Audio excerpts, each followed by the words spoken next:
Well, good evening. Welcome to Northern Maine. We're in the workshop. We're on the workbench, working on more old junk. This is a Briggs and Stratton. This is a 7 horsepower Briggs and Stratton from everything I gather. This is the cover that was on it. It's obviously got the old style logo on it. It did say 7 horse on it at one time, but some little knucklehead nephew of mine sandpapered it off. So this is a model 170702. Code date is 6910-160. This motor was manufactured October 1969. She's pretty old. Now, this motor was originally installed on that old 2650 snapper that I had here, that I have. This is what was on it for a motor when I got it. I'm not sure what kind of condition it's in. It did run. I actually worked on this motor a little bit about 6-7 years ago, and I worked on the drive system in that 2650 even back then when the previous owner had it. I had to fix the yoke on it, and I worked on the carburetor on this old engine, but the problem is that's where the problem lied with this engine. It eventually quit. The float bowl fell off of it, and that's basically what was going on. The whole thing's just corroded all to pieces. Well, here we are several years later, and I decided I wanted to try to get this thing running again just to see what kind of condition it's in. I want to bolt it down. I'm going to bring that 2650 back down here and just bolt it onto the back of that and run it. That's my plan. The problem is I'm trying to get together a carburetor here that I can actually test it with without having to buy a bunch of parts. So I have the carburetor here off of the 30083 engine that's sat outside for 30 years. I think this can work again. The problem is I can't find the needle valve for it. I found everything else. I've got a float here. I've got the pin for the float, and I've got all the jets to it. But I can't find the needle valve, so I'm gonna have to go visit my friends at RC Login, see if he's got a needle valve up there, possibly. So this motor has laid out behind in my backyard for the last several years. The oil cap was off in it, which I don't know what happened to that. I found a different one for it, and the spark plug was out of it. The good news is there was no water in it, and the better news is it's still free. It still turns over. It does have good compression, it appears. So I pulled the flywheel and I took the starter clutch off in it tonight, and I had to clean this all out. That was all messed up, of course. So I cleaned the end of the crankshaft off and put a little bit of oil on it. I had to take the flywheel off because this engine still runs on breaker points. This does not have a magnetron ignition on it. Now, I know that this was working several years ago. I had it running here briefly one day, but the carburetor was flooding out so bad that it wouldn't stay running. So I was not really able to evaluate the condition of the engine. Now, the old guy I got it from had run it a fair amount. He said that it ran pretty good, and he wasn't dumping oodles of oil in it. So my plan is, if this engine does run and it's actually still healthy, relatively healthy, and it runs good and it's actually kind of smooth, my plan might be to put it on this Series 1 to replace this old 8 horsepower engine here that is severely worn out. I mean, this thing is severely worn out. Because this would be a direct replacement for that 8 horse engine. You know, that all remains to be seen yet. I'm not going to trade one piece of junk for another piece of junk. If this thing smokes like a freight train after it's warmed up, I'm not putting it on anything. But, you know, that's just kind of what I want to do. And I'll set the camera down here. I was successful in getting the points to fire on this thing.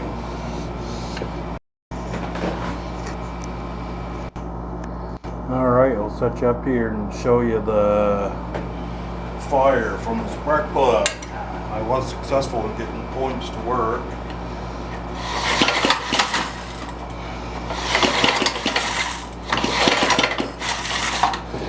As you can see, hopefully you can see, it has good hot blue fire. So, you know, with any luck, it should run. Points and condenser didn't look super old in it, so that's a good thing, I guess. You know what? This engine's fairly dry too. There actually wasn't a lot of oil running out of it either, so. And it's got a pretty nice snapper exhaust system on it. The muffler's all still whole. It's all still in good shape, so that'd be even nicer to have that on a snapper lawnmower. So I guess I'm going to leave you hanging there. I got to find some more carburetor parts. Maybe we can get this piece of junk fired up here one of these days right off. So bear with me, and I'm sure I'll be back at some point. If you're wondering what all the humming noise is in here, it's extremely warm out today, and I got the air conditioner in the window here keeping it cooled off. It actually works pretty good. So, well, I guess that's it. You guys have a good evening. Bye-bye. Well, good afternoon. Welcome to Northern Maine Productions. It's a few days later, and we're on this 1969 Briggs and Stratton. This is a 7 horsepower. It's a model 170702. Manufactured 10/16 of 1969. Looks like it was built in plant 0 maybe. So this thing's been a battle this afternoon. I got frustrated with it and I quit trying to film. I filmed I think I worked on the starter clutch and the points the other day, and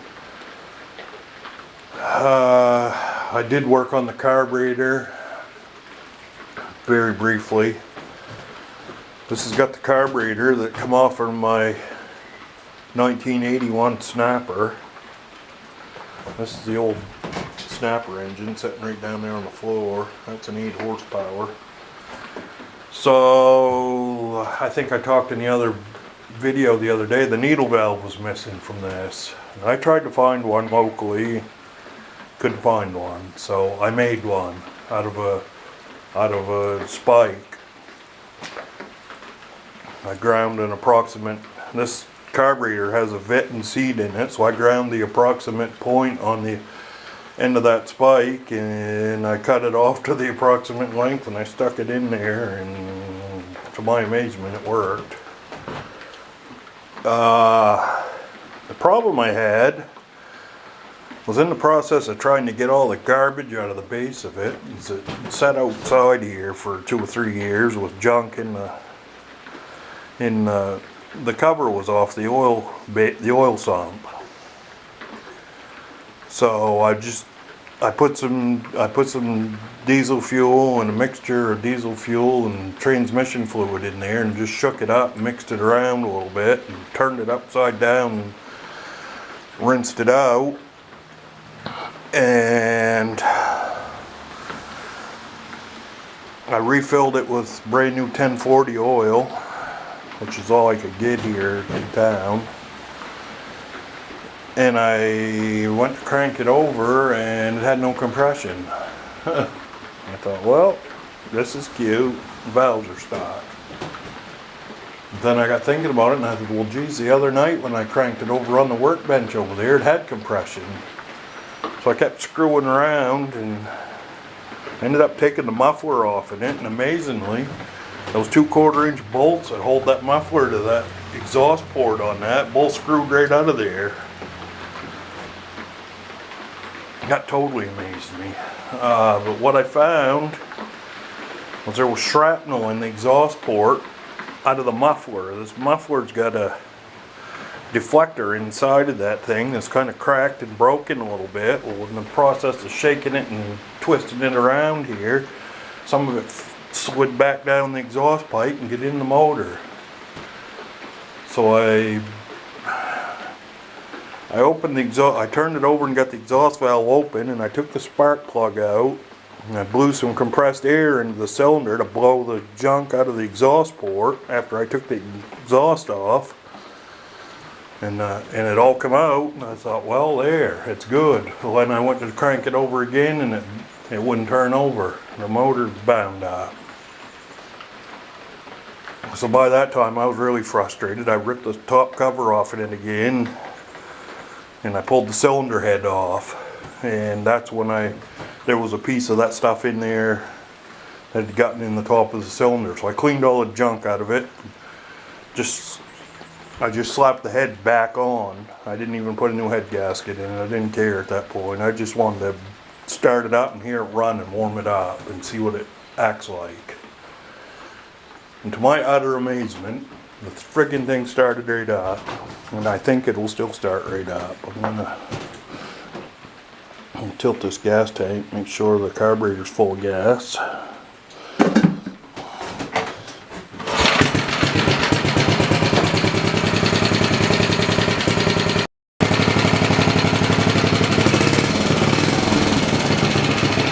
And amazingly, there ain't any smoke coming out of it. That's the best part. Very little smoke. So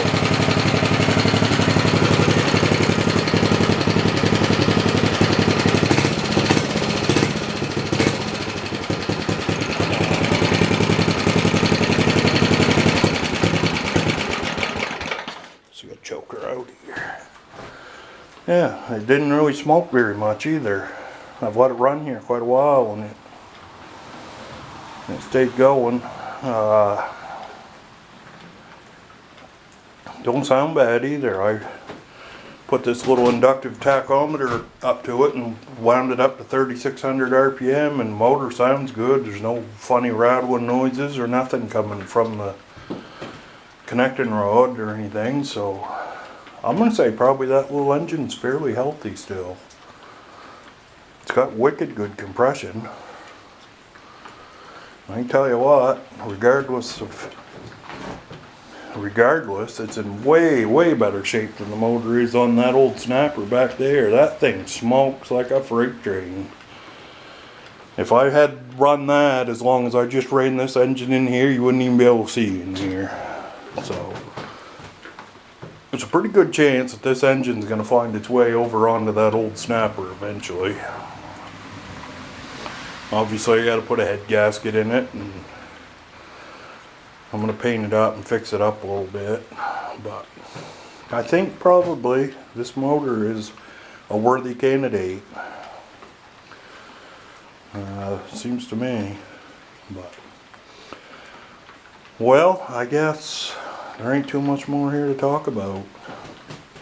The old thing kind of had to do a little janky repairs on the starter cover here. I couldn't find the right nuts and bolts, so I just drilled it, put 1/4 inch in it. But yeah, Them old Briggs flatheads are one tough little engine, I'll have to give them that. Holy crap. That's 3 or 4 of them here I've resurrected in the last 10 or 11 years. But, amazingly, I still can't believe the friggin' spike worked in that carburetor for a needle valve. That's pretty crazy. But I held the gas tank up there while it was running there, and it didn't seem to be flooding out at all, so that's pretty crazy. Well, I guess that's it. I guess place this video onto the other one I did the other day, I guess now. So you all have a good afternoon. And I'll talk to you later. Bye bye.